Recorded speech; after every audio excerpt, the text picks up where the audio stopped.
Aksidenti rënd në Ksamil, mjeti i lundrues përplaset me skafin e policisë kufitare, një viktim dhe 2 plagosur. Një aksident detar është regjistruar këtë të hënë në gjirin e Ksamilit, ku një mjet lundrues është përplasur me një skaf të policisë kufitare të Sarandës. Sipas informacioneve paraprake nga përplasja, dyshohet se një person ka humbur jetën, ndërsa 2 të tjerë janë dërguar me urgjencë në spitalin e Sarandës për ndihmë mjekësore. Forcat e policisë dhe shërbimet emergjente kanë mbërritur menjëherë në vend ngjarje, ndërsa zona është rrethuar për të lehtësuar hetimet dhe për të sqaruar rrethanat e aksidentit.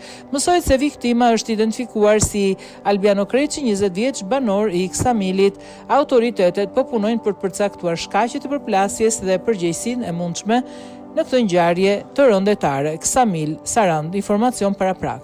Rreth orës 18:30 në Ksamil, shtetasi AK rreth 22 vjeç, banues në Ksamil duke lundruar në det me një mjet lundrues tip jet ski. Dyshohet se sipas së përplasjes dhe shpejtësisë së lartë është përplasur me skafin e policisë kufitare, i cili ishte stacionuar rreth 400 metra larg bregut në monitorim të hapësirës detare. Sipas së përplasjes u dëmtua drejtuesi i mjetit lundrues, i cili u nxor menjëherë nga deti nga punojësit e policisë dhe drejtues të tjerë të mjeteve lundruese që ndodheshin në zonë.